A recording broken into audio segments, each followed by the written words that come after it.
L'invité de la rédaction, présenté par Anthony Torzek. Et nous allons nous intéresser à un festival culturel qui a lieu tous les ans en Loire-Atlantique et qui met la personne handicapée au centre. C'est le festival Handiclap. Il s'ouvre demain en Loire-Atlantique. 4 jours de concerts, de spectacles, d'expositions à Nantes, c'est aux Machines de Lille, mais également dans d'autres lieux du département, y compris à Saint-Brévin, avec une exposition à découvrir, une exposition réalisée par 80 personnes handicapées mentales. Nous allons vous la présenter avec notre invité de la rédaction, Valérie Arbreto, bonjour. Bonjour. Vous êtes éducatrice au sein de l'établissement public médico-social Le Littoral à Saint-Brévin, Oui. Parfois d'ailleurs plus connu sous le nom de maison départementale de Mendin, du côté de Saint-Brévin, un centre qui accueille des personnes handicapées mentales. Et vous avez donc suivi cette préparation d'une exposition réalisée par 80 personnes handicapées mentales. Alors d'abord, qu'est-ce que c'est que cette exposition? Qu'est-ce que l'on y voit dans cette expo? Alors, qu'est-ce qu'on y voit? On y voit d'abord les réalisations effectivement des adultes qui sont accueillis à l'EPMS, mais également des enfants de l'IME qui se trouvent à Saint-Brévin sur le même lieu, et puis d'une classe de Saint-Michel-Chef-Chef aussi. Donc c'est un travail vraiment collectif. Ce sont des arts plastiques? Ce sont des arts plastiques, on parle d'art brut, et puis il y a également des créations, des artisanales, des ateliers qui accueillent des adultes de l'EPMS, de métallerie, de bois, de tissu, de meubles en carton.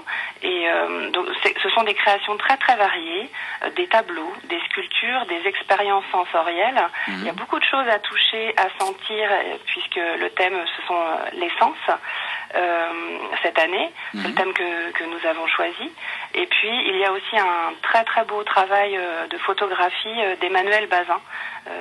Et tout ça, ça dégage énormément d'émotions et de sensibilité en fait. Beaucoup de poésie, Oui. beaucoup de décalage par rapport à ce que l'on peut voir aujourd'hui dans les expositions, hein. Oui, du décalage, je dirais du décalage dans sa sensibilité, dans la sensibilité qu'elle dégage, et en même temps pas tant de décalage avec des artistes, une exposition lambda qu'on pourrait aller voir dans la ville où on habite.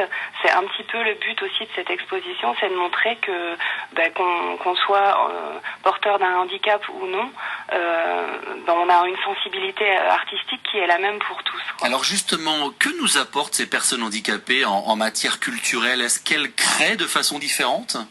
Je dirais que elle crée avec, je vais encore dire le même mot, avec une très grande sensibilité peut-être. Peut-être qu'elle est encore plus visible, qu'elle est plus exacerbée, on la sent de manière un peu plus flagrante.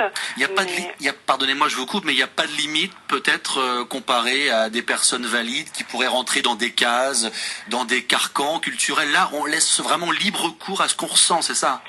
Oui, exactement. C'est exactement ça. Nous, on est là aussi les professionnels pour permettre ça aux résidents, parce que ils n'ont pas non plus. C'est pour ça qu'on parle d'art brut. Il n'y a pas un apprentissage culturel de la peinture. C'est pas quelque chose qui a fait forcément partie de leur enfance et de leur quotidien. Et du coup, c'est de permettre des espaces où l'expression va être complètement libérée. Et c'est ça en fait qu'on voit dans cette exposition. C'est une expression qui peut partir dans tous les sens. C'est le cas de le dire cette année, et qui est complètement libérée. C'est à ça qu'on touche en fait.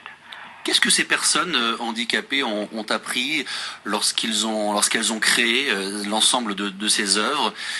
Ça les touche particulièrement de donner comme ça à l'extérieur ces œuvres? Oui, ça les touche de donner, c'est le retour qui les touche, c'est le retour ils sont eux-mêmes, ils se retrouvent à une place de citoyens de Saint-Brévin.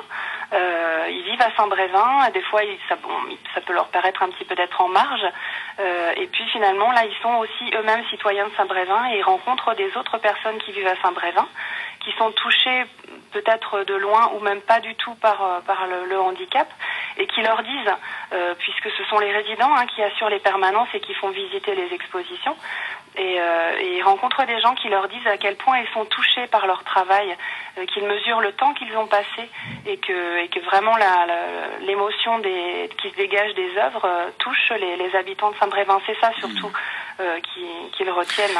Parce que la bonne idée de cette exposition, c'est qu'elle n'est pas présentée dans l'établissement, hein, dans ce centre médico-social de le Littoral, mais vraiment à l'extérieur, dans n'importe quelle autre salle. Là, en l'occurrence, il s'agit de l'espace des Roches à Saint-Brévin, où il existe habituellement, évidemment, des propositions culturelles. Donc, eh bien, tout à chacun peut venir et ces personnes handicapées présentent comme n'importe quel autre artiste. Oui, c'est exactement ça. Voilà, on a la chance de bénéficier de la salle des Roches, qui est très agréable et qui est la salle reconnue par tous les Brévinois comme la salle d'exposition classique qui peut exposer n'importe quel artiste, quoi. Valérie Arbroto, je rappelle que vous êtes éducatrice au sein de cet établissement public médico-social Littoral, qui propose donc cette exposition réalisée par des personnes handicapées mentales, exposition à l'espace des Roches à Saint-Brévin. Y a-t-il vraiment communication entre le public et ces personnes handicapées lorsque est présentée cette expo? C'est jusqu'à vendredi prochain à l'espace des Roches. Est-ce qu'on y vient en curieux, en disant tiens, ça va permettre de voir une personne handicapée, on n'a pas l'habitude de la voir, on a un petit peu peur parfois aussi de tout cela, ou est-ce qu'il y a une vraie communion, un vrai partage qui se fait? Il y a certainement les deux. Il y a des personnes, l'établissement a un grand passé, il y a une grande histoire avec la ville de Saint-Brévin, donc il y a énormément d'anciens employés qui viennent aussi, qui sont sensibilisés au handicap. Et puis il y a, comme vous dites, des curieux, et puis tant mieux parce que c'est annoncé comme ça aussi. C'est-à-dire que ça va permettre à beaucoup de personnes, on espère, de changer leur regard sur le handicap, et notamment le handicap mental, qui peut faire peur. Ce sont des gens qui peuvent avoir des physiques particuliers, hein, il faut le voir comme ça aussi, et puis c'est intéressant de venir changer son regard dans cette exposition-là, et de se rendre compte qu'effectivement, comme on le disait tout à l'heure, qu'il n'y a pas tant de différence entre eux et nous, quoi. Justement, parlez-nous de la façon dont ils ont créé ces œuvres, qu'est-ce qu'ils ressentaient, qu'est-ce que vous avez vu d'eux pendant cette préparation?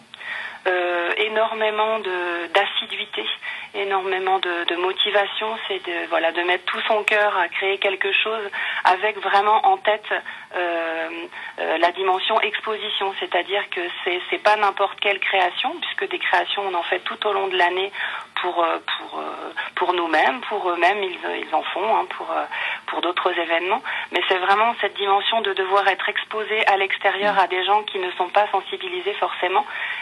C'est bien différent dans la démarche de création, et du coup les résidents, en tout cas que moi j'accompagne, ils mettent vraiment une démarche très différente d'un point de vue artistique, en fait. Et puis beaucoup de fierté, j'imagine, maintenant de présenter le travail, quoi. Oui, énormément de fierté, ça se ressent quand ils font visiter l'exposition, ils sont très fiers, et puis ils ont raison, quoi.